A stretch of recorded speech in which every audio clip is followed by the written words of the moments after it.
Hi, everyone. My name is Lynette Fisher. I'm the site administrator for Connecticut Landmark Southeast Region. I'm joined today by Assistant Site Administrator Nicole Thomas and Tom Schuch, who is a New London historian.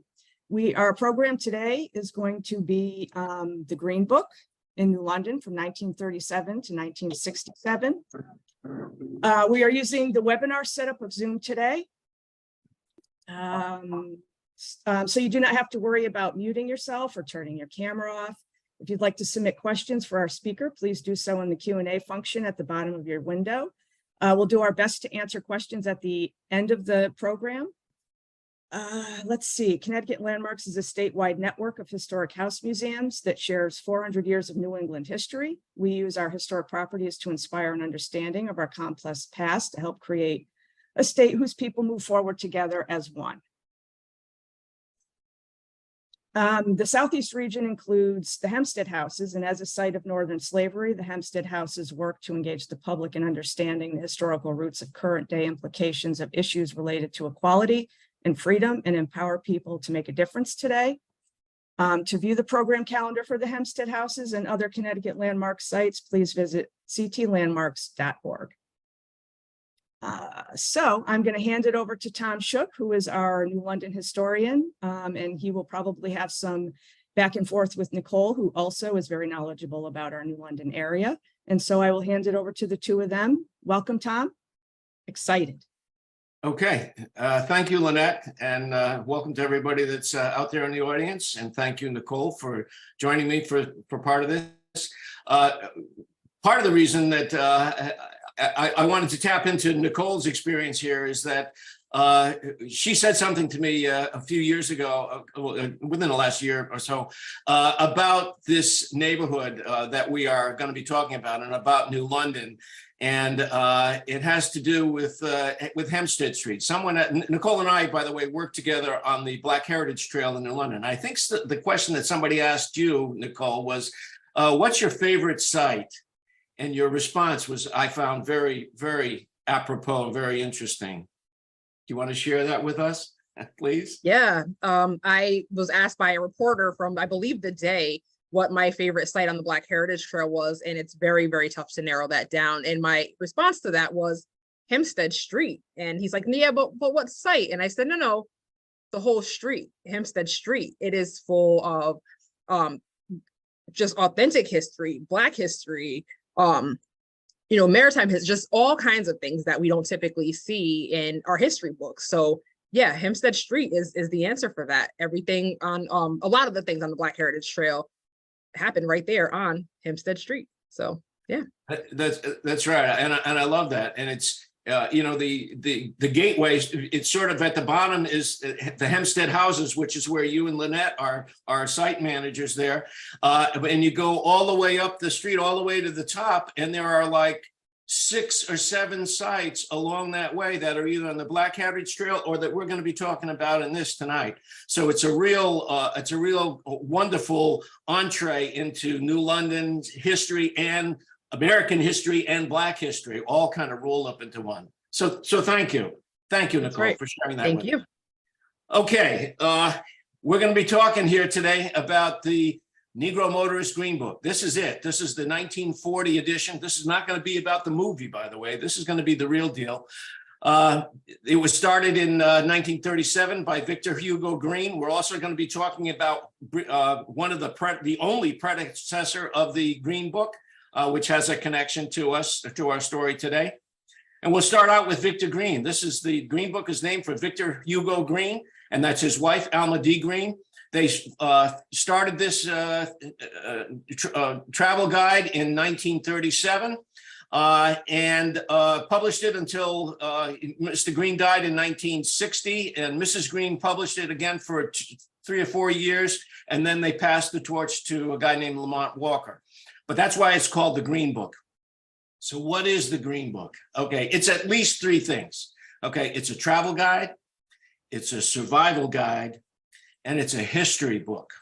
It tells the story of resilience during the Jim Crow era, It's a story of entrepreneurship because these businesses that were in the Green Book were Black-owned businesses. And it's also a story of family and community serving the community, serving the Black community in particular.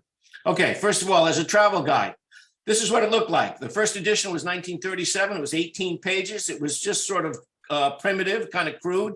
It was printed in green, but there were no images, no photographs or anything. But it got such a great response that they decided to go, it was limited to the New York area initially. Victor Green was a postman who lived in Harlem and he delivered mail in New Jersey. So he was familiar with a lot of places that would be appropriate to include in this. So the second year they went national. Okay, the book on the right is the final edition. That's the 1966-67 edition. And you can see the first one was 18 pages long. By the end, they were publishing 128 pages. So that tells you a little bit something about what the growth. This is just an example of what it looks like inside. This is the Connecticut page from the 63-64 edition. And you can see there are about 16 different towns in Connecticut at that time that listed Green Book sites. And what were Green Book sites? Green Book sites was in an era of Jim Crow discrimination.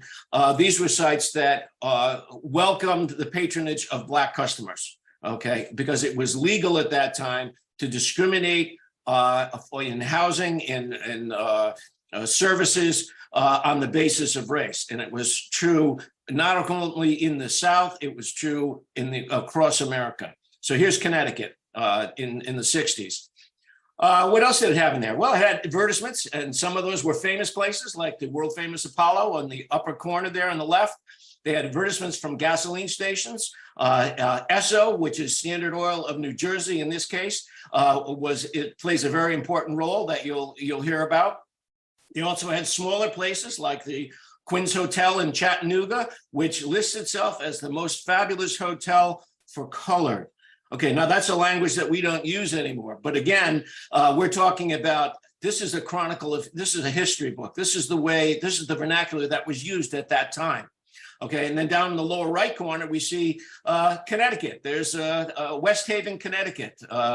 We're going to talk about that a little bit later on. There were several places right there that were quite well known. Okay, they also included ads, especially after in articles. After the war, when people had some discretionary income, the economy was recovering, they would put in articles about the latest models of the motor vehicles that came out. In this case, it's the 47 Ford. And they would put in articles from kind of folksy, humorous articles like the one on the right, where it says how to keep from growing old. Basically, drive foolishly and you don't have to worry about getting old. You'll kill yourself, out on the highways. So it was a lot of that sort of stuff. Okay, it's also a survival guide. Now, and that's an important, a very important aspect of this.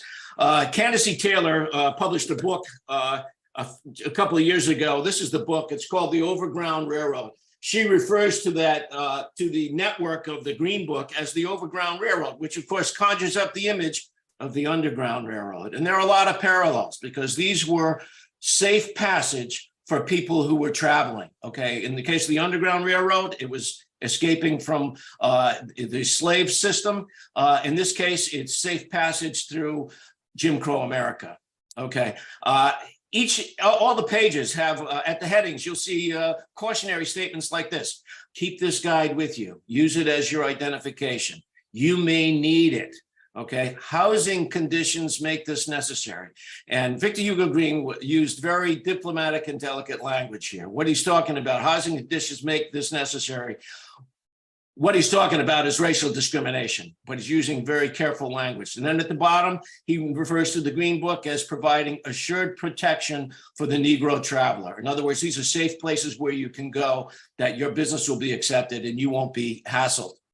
Okay, this all started because, well, one of the things that started was Mr. Green had there was a death in the family. I think it was his wife's family, and he had to travel to Missouri or Arkansas or somewhere for the funeral.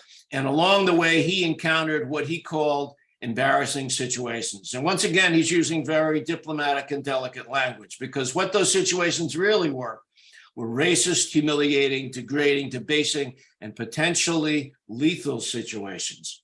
It was dangerous out there to travel. Now, for example, if someone who looks like me had a wedding or a funeral to attend in Missouri, I'd hop in the car and stop for a bite to eat and get a motel, and it would be no big deal.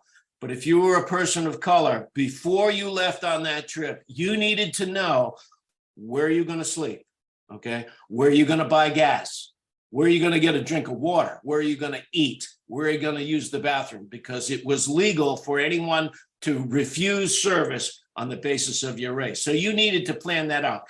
That's why we call the Green Book a survival guide, because they mapped out routes for you along the way to tell you where you could go. We were living, what that was Jim Crow America. And what it really was an American apartheid.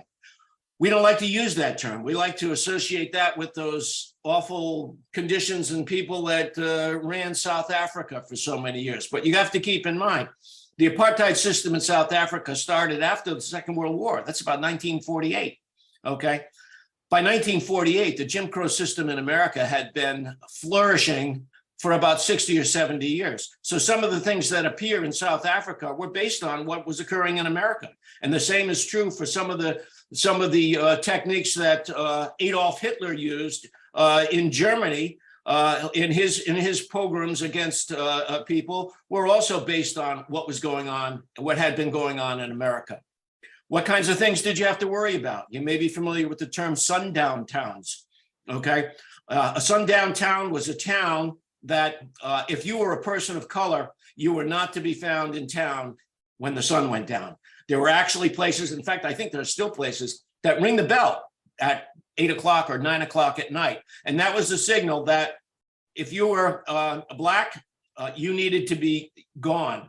And if you weren't, if you were found in town after that time, you were in real danger. Your life was in danger, okay? And where were sundown towns? Well, they were all over America. There were sundown towns in Connecticut, okay? In fact, there were more sundown towns in the state of Illinois than there were in the state of Mississippi. So again, Jim Crow America, not the Jim Crow South. And this is the kind of thing that they were afraid of, that people were fearful of. This is 1946. And if you look at that headline down at the bottom of the page, there was a lynching in Georgia in August of 1946. There were many. We're talking 4,000 or 5,000 over the years, or more, many more than that. Those are the ones that are recorded. But this was a very scary time. So if you were going to be taking a trip, and if you were Black, people developed coping skills, one of which was something called the Jim Crow traveling kit. What was that? Okay, again, I mentioned that you needed to be prepared to know where you're going to stay. Well, you also need to bring along a can of gas, bring along a food, provisions, canned goods, picnic basket, bring along blankets, bring along drinking supplies, okay? Bring along what they call the pecan, okay? Because in case you needed to use the bathroom and you were refused service, that would come in, you may need something like that. So that's one of the coping skills. Okay, there were some allies during this time. Okay, one of the most prominent was Esso. That's Standard Oil of New Jersey. I didn't know this. My father ran a Sunoco station in New London. I had no idea that Esso was the only company, the only major oil company during those 30s, 40s, and 50s that would accept franchisees, Black men as Black families as franchisees. None of the other oil companies would allow it. Standard Oil of New Jersey did. And there's an example up in the right-hand corner of one of the stations that they had. They had two guys over in the left there. That's James Billboard Jackson and Wendell Alston. They were employees of Esso, and they were known as the race group. And their job was to go around and develop business and develop a relationship with the Black community, because they really, if for nothing else, they realized that that's just a potential revenue stream. Black folks have money and they have cars, they have needs, and they are also discriminated against. So there's a business opportunity there. So that's what these guys did. James Billboard Jackson got his name because at one time he worked for Billboard magazine. So they were allies. One of the things they did was they wrote articles for the Green Book. Those two articles, those two headlines that you see there are two of the articles that each of those guys wrote at one time. And you can see they're on point. Where are you going to stop is the title of the article. Okay, exactly in the wheelhouse of what the serving the needs of the people who are reading the Green Book. The Green Book helps solve your travel problems. That was Wendell Alston's article about that. And this is an excerpt from one of them. And what they're basically saying is, come to Esso for your car needs, lubrication, fuel, whatnot. We got maps. You can get the Green Book there, and go to the Green Book to find out where where you can stop while you're traveling, and bless the Green Book. You can see that right in there. Bless the Green Book and its service. And by the way, the Green Book was not available. You couldn't go down to CVS and pick up a copy of the Green Book. Okay, you could get it by subscription from Victor Green. You could get it. Okay, sometimes you could get it at AAA places, but you could get it at Esso stations. And they were the only ones that carried it. Okay, so again, they were an ally. Here's an example of opening up an Esso station. I think, Memphis, Tennessee. They're opening up a gas station here. This is from the Green Book. Okay, they were also involved in the civil rights movement. The Green Book was. This is an article that they published. This is the headline of an article that's published in the book. And by the way, this is what the book looked like. This is the copy of the one that I had initially. This is another one. You can buy facsimile copies of the Green Book on Amazon for about $8 or $10. They're facsimile copies. And if you look at the size of the book is very deliberately designed to fit into your glove compartment so you can travel with it. That was part of the idea behind it. Okay, and they would have. They were involved in the civil rights movement. Here is this again, an excerpt from the Green Book, and the guys up on the right are the congressmen who were involved in helping get the Voting Rights and the Civil Rights Act and the Fair Housing Act passed in Congress. You might recognize what's his name right there? Adam Clayton Powell, the tall guy in the center. This is a listing of, again, a helpful guide that if you're traveling in any of those states and you have any kind of an issue, they tell you basically who to contact, what your rights are, who to contact in terms of getting some redress to that. But again, the interesting thing about this page, if you look, with the exception of the state of Virginia, there are no states listed in there below the Mason-Dixon line. So again, that tells you something about America in the late 50s and the early 60s, okay? There's no discussion of what your rights are down there, okay? It's also a history book. That's part of the history right there. And it's a chronicle of mid-century America. When the GIs returned from the Second World War, same thing happened actually at the First World War. They were fighting, in the Second World War, they were fighting Hitler in Europe. When they returned home, they were fighting on two fronts. They had to fight Jim Crow when they got home because they were treated better, oftentimes in France, than they were in America. Okay, and here they are defending their country. How did that play out? Well, after the war, the federal government instituted VA loans, Veterans Administration loans. Those included restrictive covenants, which meant some of those housing projects were only available to whites. This is a picture of Levittown. There was a Levittown, Long Island, Levittown, Pennsylvania. I think there's one in New Jersey. Those were white-only housing developments, okay, by design, okay? And again, we're talking, this is in the 40s now, late 40s and early 50s. There was also, the GI Bill was also designed to help the returning GIs get on their feet, get an education. But that bill was struggled to pass because it was held up by the Southern congressmen. They insisted that the administration of the GI Bill be locally administered, which gave them the option to choose who got a college loan and who didn't. And if you look through the rosters, it was very difficult for Black people to get GI loans at that time. And that was built into the system, okay? This is not something that was just happenstance. It was by design. Okay, so here is the lower part of that is an excerpt from the Green Book, where they are looking to help get some support for what we call the HBCUs, the historically Black colleges and universities. And they're talking about we need to fund those. We need to help people so that Black people are not denied an education. And if you look into the body of that first paragraph there, you'll see I've underlined John D. Rockefeller Jr. He was the head of the United Negro College Fund back this is in the late 40s, early 50s, late 40s, I think. Who was John D. Rockefeller? He was the head of Standard Oil of New Jersey. So once again, Standard Oil and Esso are part of this allied movement to help here. Okay. Again, the Green Book is promoting the Negro colleges in the United States. This is a listing of some of the HBCUs that existed back in that time. Again, this is a page from the Green Book. Okay, they also posted a list of publications. I mean, these were public service things that they were doing. For example, if you were to travel and you're on vacation, you go to some place like Chicago and you say, geez, you know, you want to go out to dinner, you want to go to a show, you want to do something, you consult the Chicago Tribune and you're going to find that there are places that you can't go to. So how do you find out where you can go?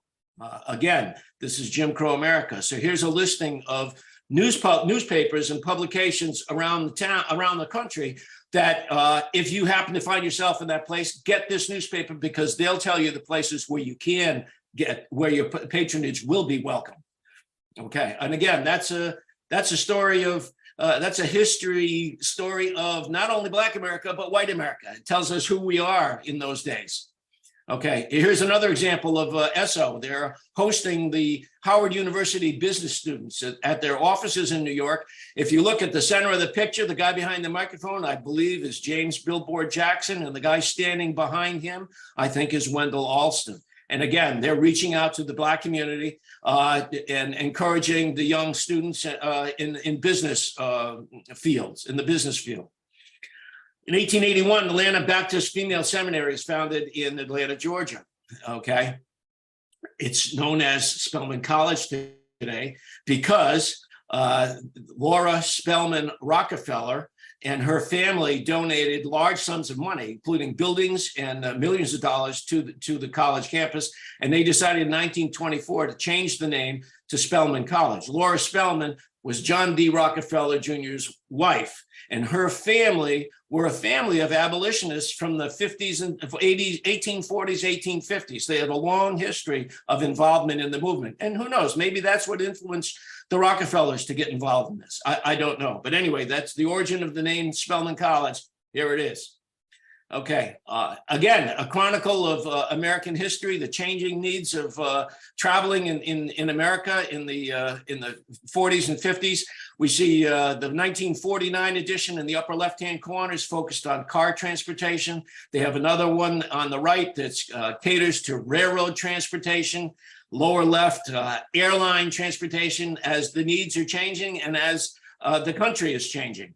In the lower right, they also put out some guides that focus on tourist destinations. So they'll give you a little story of if you happen to go to San Francisco or New York or New Orleans or Chicago or Louisville, it'll tell you what to do there and what it's like there.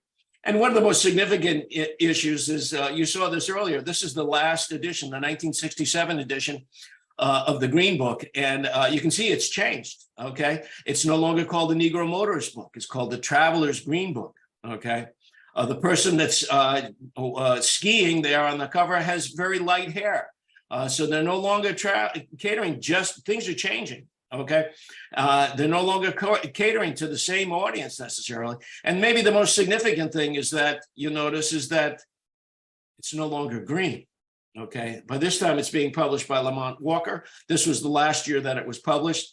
As the law changed, one of the casualties of the law is that people, because there was discrimination was now outlawed, a lot of the businesses that the Black businesses suffered as a result, because people now had a choice and they could go to the Holiday Inns or the Biltmores or the other hotels.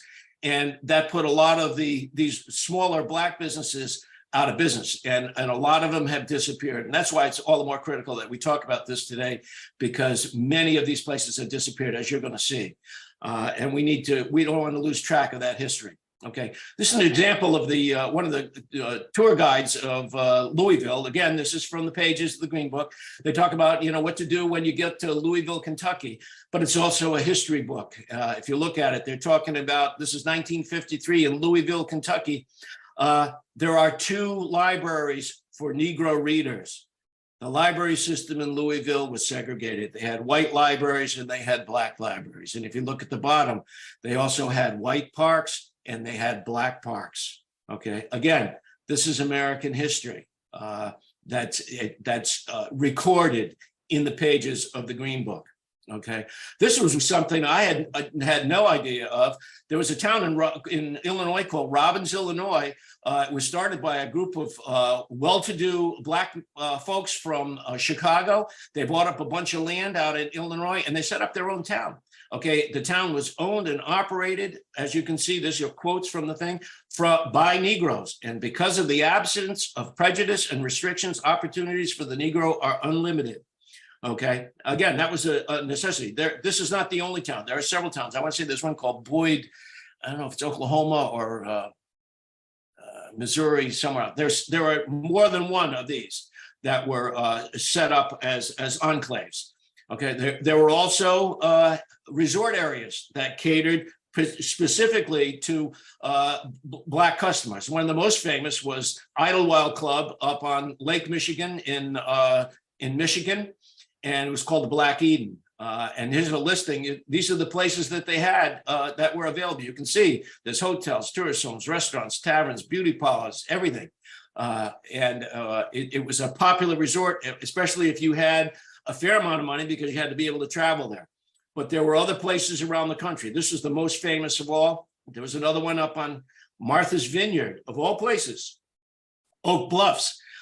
It's a place that if you follow the news, you'll find that that's where Barack Obama goes, and that's where Henry Louis Gates can be found in the summertime. It still has a black community up there. And if we have time, we have a current connection to New London and to the whaling industry, whaling business that's connected with Oak Bluffs, Martha's Vineyard, that just occurred in the last 2 years. If we have time, we'll come back to it. It also has a connection to Prudence Crandall School. The connections in this history are just fascinating. Okay, I mentioned that Connecticut had a little resort here. That was West Haven, Connecticut. It was called Savin Rock. It was known as the Coney Island of Connecticut. There's actually a billboard in Philadelphia advertising it as the colored man's paradise in the 50s. Okay. And here is the listing of some of the places. I don't have a map to show you, but these places that are listed, Dad's Hotel, they're on Beach Avenue. They're right on the beach. Okay. And it initially was set up as just a resort for, a Coney Island type thing. And it was patronized by everyone. But as white folks became more affluent and had automobiles, they could travel. They were not limited to just taking the trolley down to Savin Rock. They could go anywhere. Whereas people who were of lesser means didn't have that option. So they would continue to patronize Savin Rock. Okay. I mentioned James Billboard Jackson. Well, here's a Esso station that was named in his honor. They call it Billboard Esso Service. That's named for him. He helped set that up.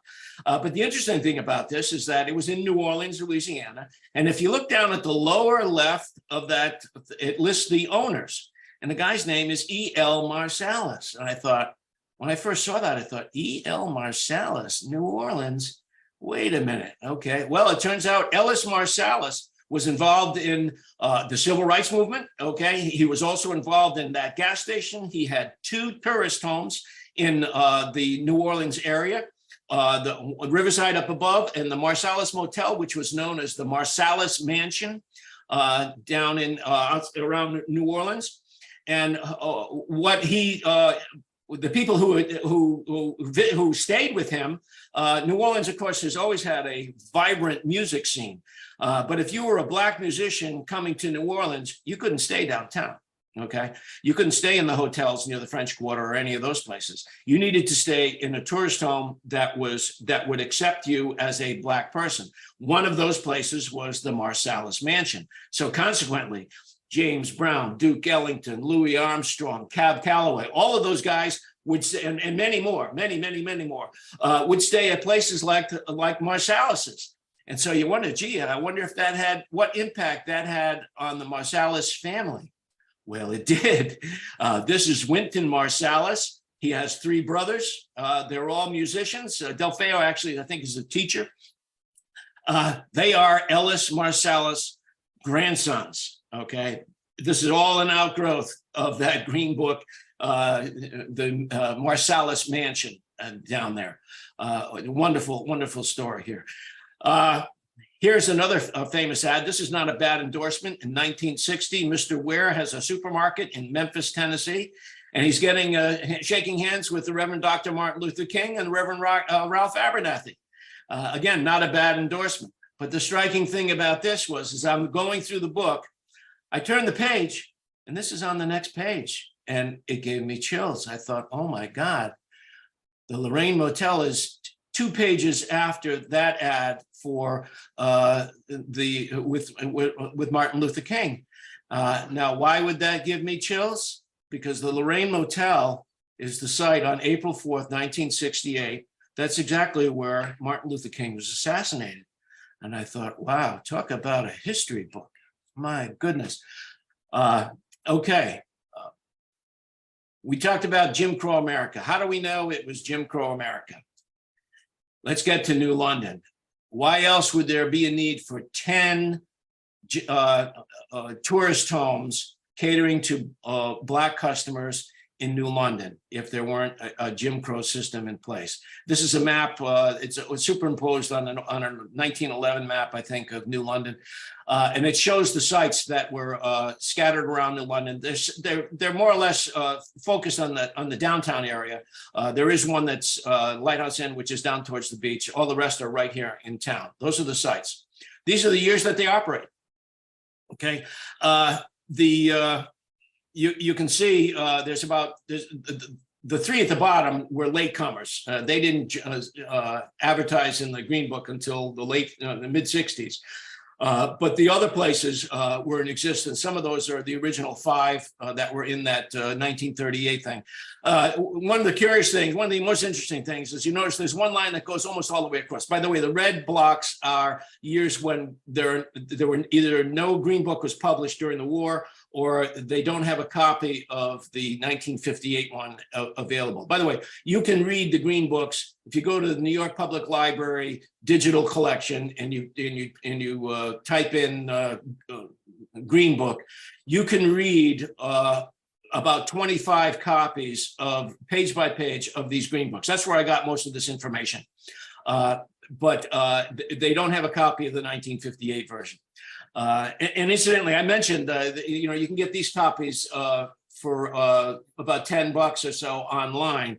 If you know somebody who has a copy of the original Green Book, tell them to put it in a safe place because they are extremely valuable. One went for, back in 2014, the 1960 version of the Green Book sold for $22,000. So it's a real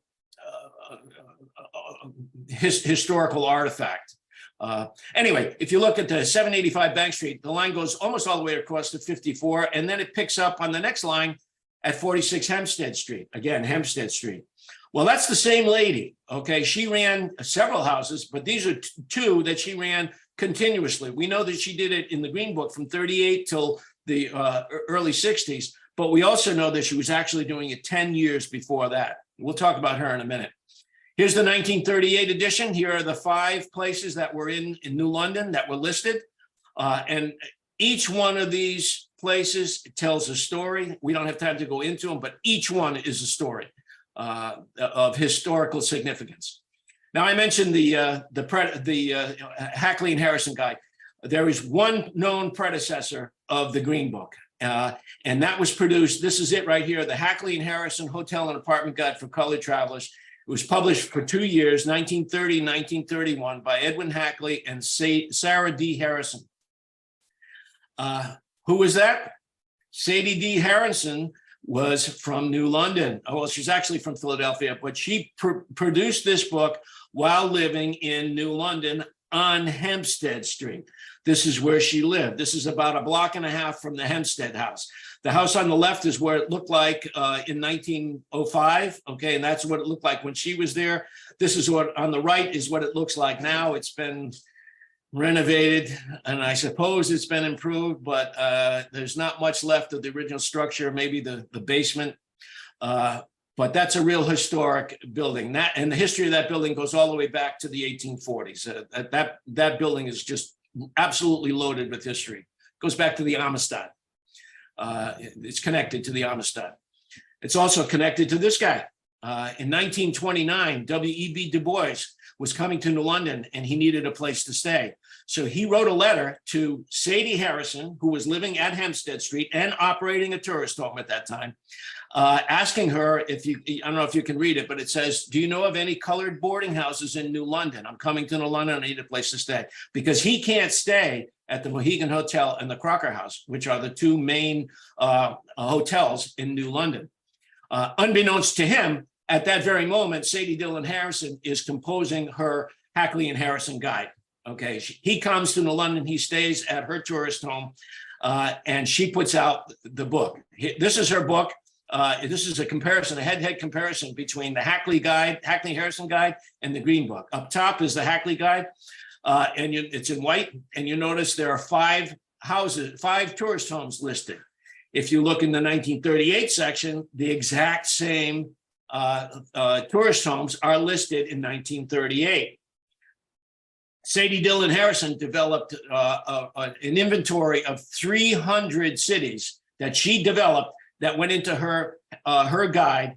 Okay, every single one of which appears in the Green Book 8 years later. Okay, this is not to take anything away from Victor Hugo Green. The Green Book lasted 30 years. It was much more expansive than the Hackley guide.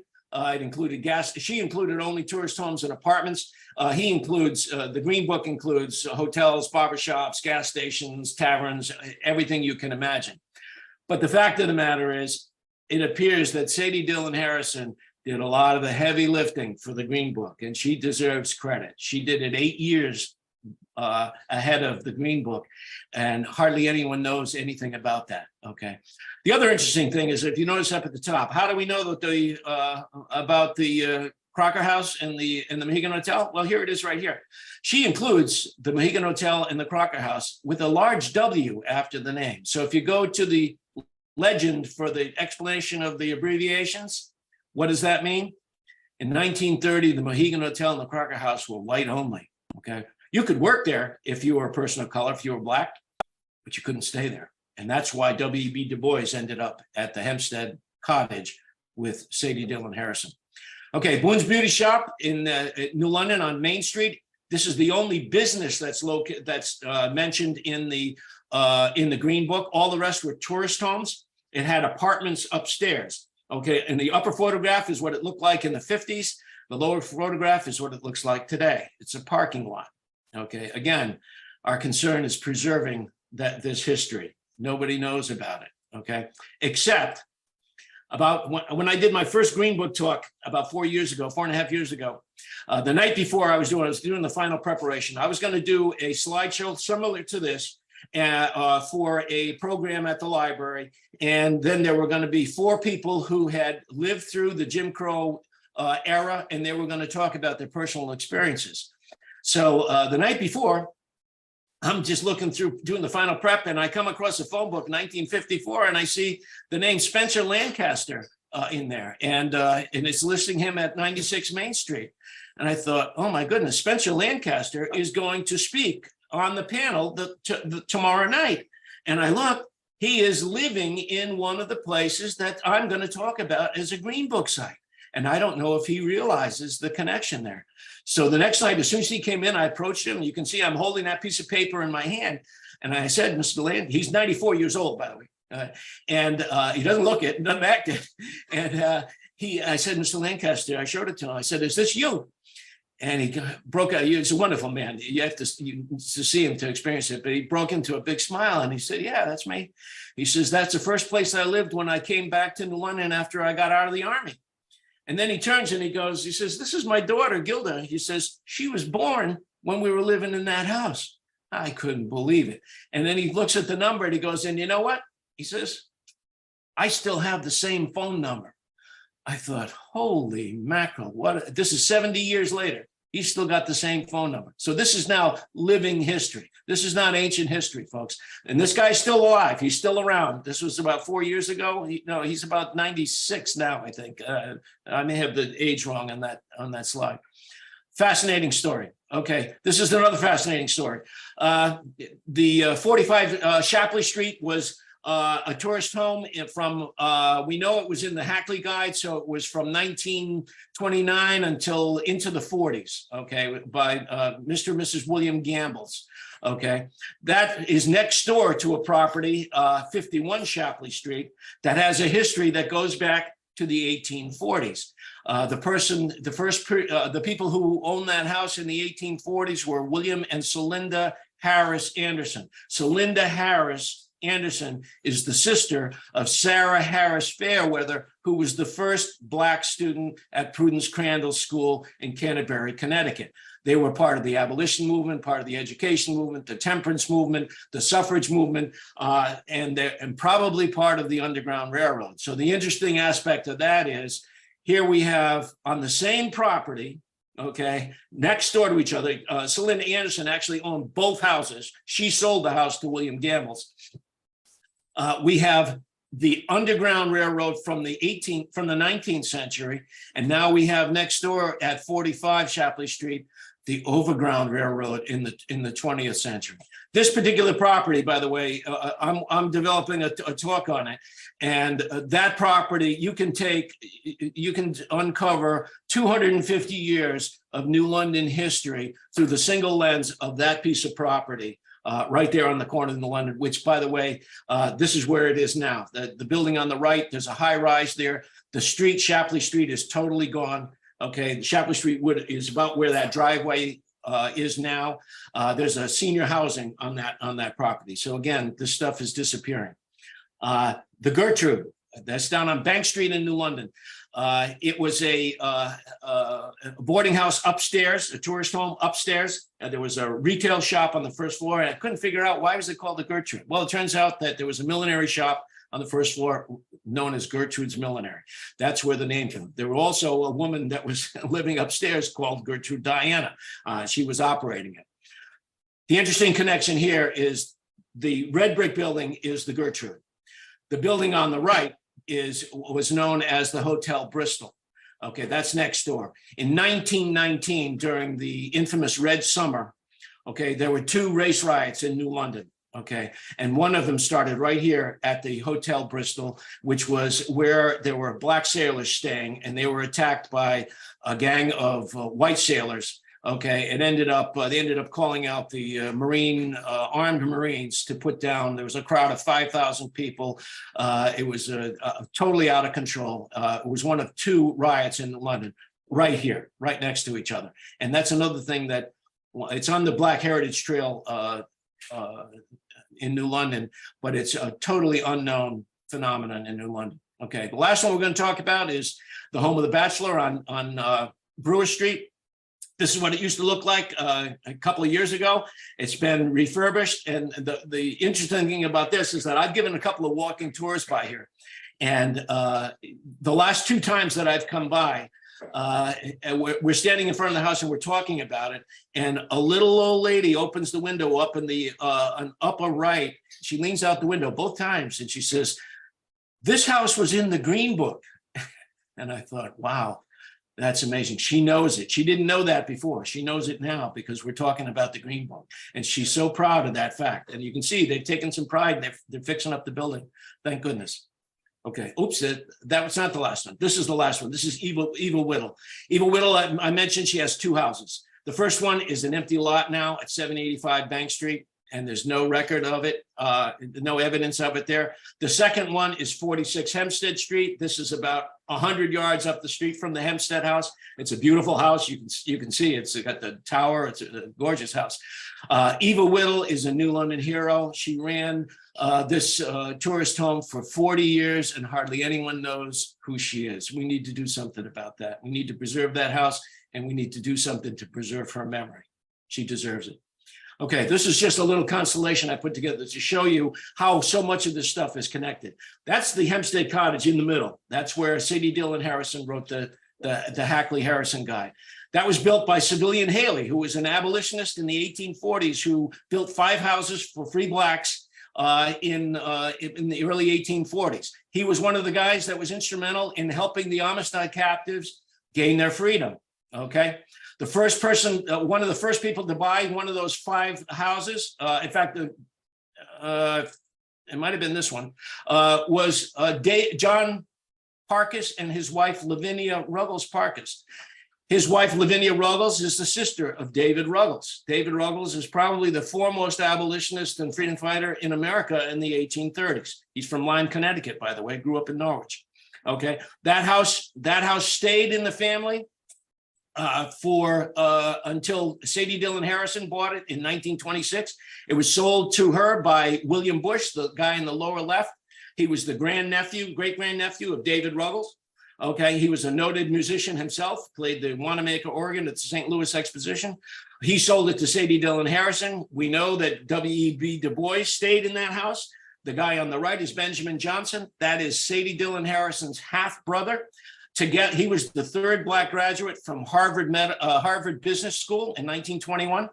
And together they formed the New England People's Finance Corporation in the late 20s in New London, which was a financial services firm, because at that time, Black folks would be denied loans for mortgages and for cars. So they set up a business that would cater to Black customers to enable them to buy houses and to buy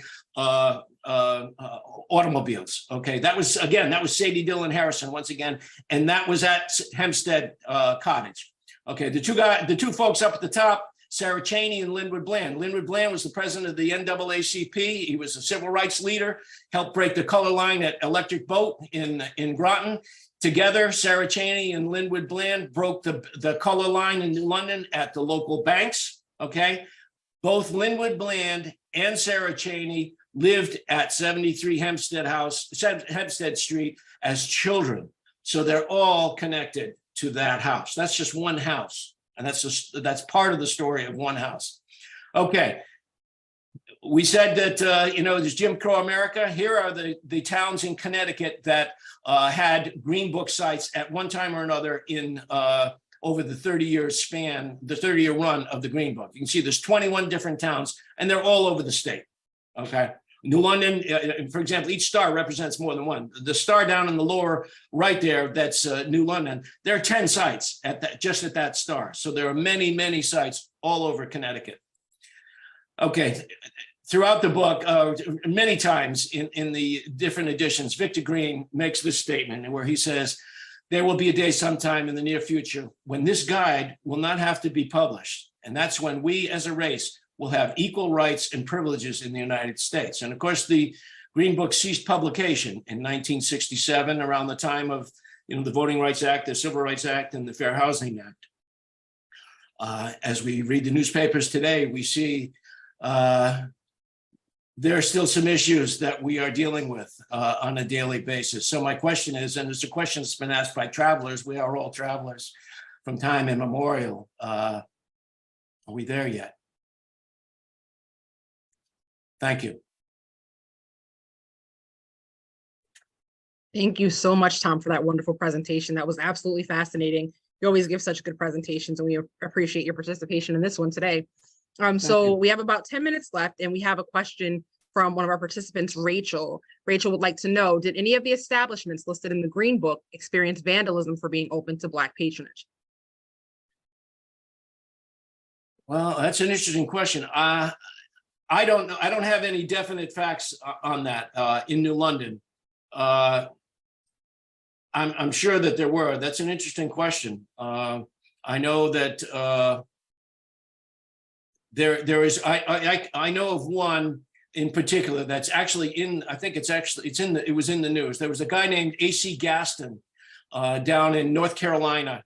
No, wait, he was in Alabama. I'm sorry, he's in Alabama. He was a very well-to-do black man. I think he was a graduate of Tuskegee Institute, and he owned a motel, and he owned several other tourist homes. And there's a photograph that I may have somewhere. In fact, I'm glad you mentioned that one.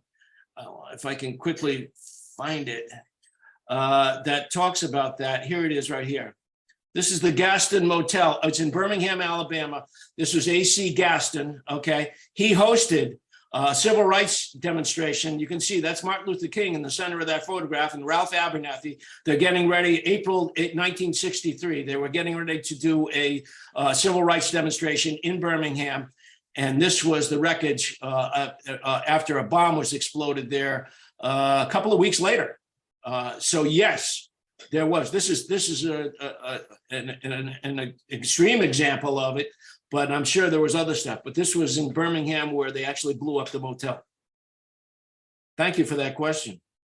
Wow, yeah, that's definitely one of the questions that tends to be asked. Of course, there were many, many things that happened throughout the state, so we can imagine that some of the places did face a lot of this, vandalism due to these, just being open, really. So that was really fascinating. So again, we want to thank you, Tom. What else are you working on? You're always working on such good stuff. What can you share about what you might be working on for the future? Well, thank you, Nicole. Well, you know that I've done, I recently did a talk on one of my two big heroes. My two big heroes are John Brown and David Ruggles, both Connecticut folks. And I just did a talk on David Ruggles, and David Ruggles does not get nearly the recognition that he deserves. And so I'm working with some people talking about trying to do something to change that because he really deserves more. One other thing that I'm also working on is I mentioned this the corner that has 250 years of history associated with it. I've started digging into that, and that is just an amazing story. Again, it runs the gamut from the time of slavery before the American Revolution, during the American Revolution, right up until the urban renewal program that we see that erased it from memory. And it's one of these stories.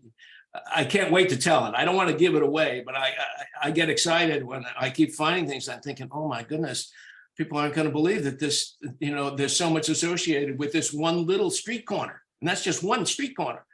But it's fascinating stuff. So stay tuned. That's so can we invite you back for another lunch and learn, Tom, when you get all of that put together for us? Sure. You got ahead of me. That's what I was going to say. I would love to tell that story. It's amazing. You'll be surprised how much of American history took place on that corner that connects it to, Henry Highland Garnet, Frederick Douglass, the Reconstruction period, the Civil War casualties, Jim Crow, oh my God, indigenous people. It's amazing. It's amazing. It should be a book. We will look forward to hearing from you when you get all of those pieces together. I want to thank everyone for tuning in with us today for our lunch and learn. Thank you, Tom, very much. We appreciate you always. Thank you, Nicole. We always appreciate you too. And I will hopefully talk to you guys soon. So thank you again, everyone. It's been a fantastic lunch and learn with all of you. Okay. Thank you, Lynette. Thank you, Nicole. And thank you, everyone, for attending. Okay. Giving us this opportunity to tell these stories. These are important stories. They absolutely are. All righty.